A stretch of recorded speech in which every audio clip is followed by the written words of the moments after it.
बिस्मिल्लाहिर्रहमानिर्रहीम। अस्सलाम वालेकुम। आज अडियाला जेल में मुलाकातों का दिन था और साबिक वज़ीर आज़म इमरान खान की अपने पार्टी रहनुमाओं और ख़ानदान के अफराद से मुलाकात हुई है। साथ ही साथ कुछ ख़बरें अडियाला जेल से बाहर आई हैं। इमरान खान ने जो अहम गुफ्तगू की है वो सारी तफसीलात आपके सामने रखेंगे। और पिछले 2 दिन से यूरोपीय यूनियन, अमेरिका और बरतानिया के जो बयानात आए हैं मिलिट्री कोर्ट्स में सिविलियन की सज़ाओं से मुतल्लिक, उस पर बिलाखिर आज पाकिस्तान के दफ्तर ख़ारजा ने भी स्टेटमेंट जारी की है। उन्होंने ये सारा मुद्दा किस तरह से हैंडल करने की कोशिश की है वो डिटेल्स भी आपके सामने रखेंगे। सबसे पहले इमरान खान की जो गुफ्तगू है, जो इमरान खान का अडियाला जेल से पैगाम है, वो आप तक पहुंचाते हैं और आपको बताते हैं कि आज वो किस मूड में थे और उन्होंने अपने पार्टी रहनुमाओं से क्या गुफ्तगू की। एक तो जो हॉट टॉपिक है वो सिविल नाफरमानी की तहरीक का है। आज जब उनके सामने ये सारा मुद्दा रखा गया कि हमारी एक मीटिंग हो चुकी है हुकूमती मुज़ाकराती कमेटी से और मामलात आगे बढ़ रहे हैं और नेक्स्ट मीटिंग जो है वो जनवरी में तय पाई है, उसमें हम अपना जो है वो चार्टर ऑफ डिमांड भी पेश करेंगे। और हुकूमत की जो एक रिक्वेस्ट है कि आप अपनी इस सिविल नाफरमानी की तहरीक को वापस ले लें, इसकी जो कॉल है इसको वापस ले लिया जाए, इसको मनसूख किया जाए। लेकिन इमरान खान ने हुकूमत का ये मुतालबा मानने से इनकार किया है और उन्होंने हुकूमत की ये जो एक रिक्वेस्ट थी इसको मुस्तरद करते हुए कहा है कि पहले हुकूमत मुज़ाकरात के अमल में संजीदगी दिखाए, उसके बाद हम इस चीज़ पर गौर कर सकते हैं।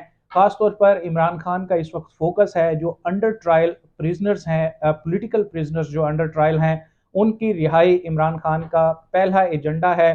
पहला मुद्दा उनका यही है कि सबसे पहले हमारे पार्टी के कारकुनान जो इस वक्त सियासी हैसियत से, एक सियासी पार्टी के कारकुन हैसियत होने की हैसियत से मुख्तलिफ जेलों में कैद हैं, उनको रिहाई मिलनी चाहिए। तो इमरान खान ने आज फिर अपने पार्टी रहनुमाओं को एक तरह से नई हिदायत दी हैं। साथ ही साथ उन्होंने एक अपनी नई टीम भी तश्कील दी है। ये वैसे इमरान खान की एक अच्छी आदत है कि इस क्रूशल टाइम में भी उन्होंने अपनी टीम की जो शफलिंग है, टीम की मैनेजमेंट है, वो उन्होंने अपने हाथ में रखी हुई है और वो वक्तन फ़वक्तन इसमें तब्दीलियां भी करते रहते हैं।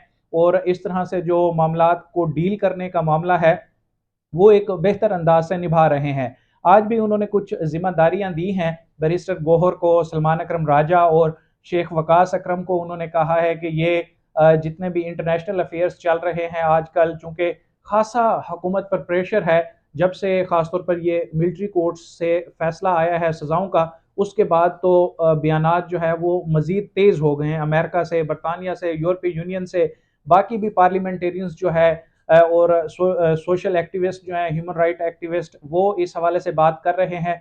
तो हुकूमत को खासा टफ टाइम मिल रहा है और साथ ही साथ तहरीक इंसाफ की भी जिम्मेदारी बनती है कि ये जो एक वो मोमेंटम क्रिएट करने में कामयाब हुए हैं और दुनिया तक अपना पैगाम पहुंचाने में कामयाब हुए हैं, इसको वो कैसे कंटिन्यू करके हुकूमत पाकिस्तान पर अपना प्रेशर बहाल रखें। तो इस हवाले से इमरान खान ने कहा है कि बैरिस्टर गौहर, सलमान अकरम राजा और वकास अकरम जो हैं वो इंटरनेशनल अफेयर्स पे बयान देंगे।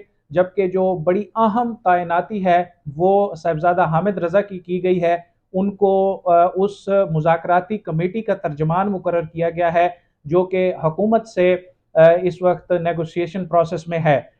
आप उनके ख्यालात से वाकिफ़ होंगे। जैसे ही इस पहली मीटिंग का भी जो है वो इलामिया आया, तो फिर उन्होंने एक वाज़े अल्फाज में कहा कि अगर कोई पेशरफ्त ना हुई और इमरान खान की रिहाई से मुतल्लिक चीज़ें आगे ना बढ़ी तो शायद वो इस कमेटी में उस तरह से अपना किरदार अदा ना कर पाएँ। इमरान खान ने अब उनको ज़िम्मेदारी दी है कि आप इस कमेटी के तहरीक इंसाफ की जानिब से तर्जमान होंगे और जो उनकी पर्सनैलिटी है साहिबजादा हामिद रज़ा की, और जब से ये रजीम चेंज के मामलात हुए हैं और फिर 8 फरवरी के बाद ख़ास तौर पर, तो एक लॉयल पर्सन के तौर पर वो तहरीक इंसाफ के साथ जुड़े रहे हैं। उनकी अपनी भी सियासी जमात है लेकिन तहरीक इंसाफ के बयानिए को वो सपोर्ट कर रहे हैं। और इमरान खान ने जो आज अपनी गुफ्तगू में एक दफ़ा फिर से मिलिट्री कोर्ट से जो सज़ाएं हुई हैं उसके हवाले से भी तस्करा किया है और इसमें आइनी बेंच जो है उसके मामलात पर भी उन्होंने गुफ्तगू की है। वर्ड टू वर्ड वो ज़रा मैं आपके सामने रख देता हूँ ताकि चीज़ें ज़्यादा क्लियर रहें। इमरान खान ने कहा है कि मिलिट्री कोर्ट्स का फैसला देकर आईनी बेंच के चेहरे पर तमाचा मारा गया है। فیصلے کو میں مسترد کرتا ہوں۔ ان فیصلوں سے پاکستان کی بین الاقوامی دنیا میں بدنامی ہو رہی ہے۔ غیر انسانی عمل سے ملک کو معاشی پابندیوں کا سامنا کرنا پڑ سکتا ہے۔ عدلیہ نے بھی سیاسی انجینئرنگ کا اعتراف کیا۔ تحریک انصاف کو دبانے جمہوریت عدلیہ کی آزادی کا جنازہ نکال دیا گیا ہے۔ عمران خان نے مزید یہ کہا ہے کہ قانون کی حکمرانی کے بغیر سرمایہ کاری نہیں آ سکتی۔ 26ویں آئینی ترمیم کے بعد عدلیہ کے ہاتھ پاؤں کاٹ دیے گئے ہیں۔ آئینی بینچ کا قیام اور اس کے فیصلے سپریم کورٹ کو شرمندہ کرنے کے مترادف ہیں۔ انڈر ٹرائل سیاسی قیدیوں کی رہائی، 9 مئی اور 26 نومبر پر سینئر ججز پر مشتمل جوڈیشل کمیشن کا قیام ہمارے مطالبات کا حصہ ہیں۔ حکومت اگر نتیجہ خیز مذاکرات چاہتی ہے تو پھر سنجیدگی دکھائے اور اپنے جو اقوال ہیں، جو ان کے بیانات ہیں، اس پر عمل کرے۔ اسی صورت میں ہی ہم سول نافرمانی کی تحریک کو کچھ آگے کر سکتے ہیں، مؤخر کر سکتے ہیں۔ اب جو دوسری بڑی ایک چیز آج ہوئی ہے کہ ترجمان دفتر خارجہ کی جانب سے سٹیٹمنٹ آیا ہے ان سارے بیانات کے جواب میں جو کہ یورپی یونین، امریکہ اور یوکے کی طرف سے آئے ہیں، جہاں سے یہ انتہائی تشویش کا اظہار کیا گیا تھا کہ ملٹری کورٹ سے سویلین کی جو سزائیں ہیں اس پر ان کو تشویش ہے، اور یہ بھی کہا گیا ہے کہ ملٹری کورٹس کا جو ایک ٹرائل کا پروسیس ہوتا ہے وہ اس طرح سے فیئر نہیں ہوتا۔ تو اور انہوں نے یہ بھی کہا ہے کہ آئین پاکستان جو ہے وہ فیئر ٹرائل کا حق دیتا ہے اپنے سویلینز کو۔ تو اس کے جواب میں آج دفتر خارجہ کی جانب سے یہ سٹیٹمنٹ جاری کی گئی ہے، اور انہوں نے سارا مدعا جو ہے وہ اس سپریم کورٹ کے فیصلے کو جو ہے وہ بنیاد بنا کر یہ سٹیٹمنٹ دی گئی ہے۔ بظاہر یہی لگتا ہے کہ سپریم کورٹ کے آئینی بینچ نے جو فیصلہ دیا تھا کہ ملٹری کورٹ سے ان ملزمان کی سزائیں یا جو بھی فیصلے عدالت نے محفوظ کر رکھے ہیں ملٹری کورٹ نے، وہ سنا سکتی ہے۔ تو سپریم کورٹ کے اسی فیصلے کا ہی سہارا لیا گیا ہے، اور ترجمان دفتر خارجہ کی جانب سے یہ کہا گیا ہے کہ فوجی عدالتوں کے فیصلے پارلیمنٹ کے منظور کردہ قانون کے تحت اور سپریم کورٹ کے فیصلے کے مطابق کیے گئے ہیں۔ جی ایس پی پلس اور انسانی حقوق کے بین الاقوامی معاہدوں کے تحت ذمہ داریوں کے لیے پرعزم ہیں۔ انسانی حقوق کی پالیسیاں نافذ کرنے کے لیے یورپی یونین سے تعاون برقرار رہے گا۔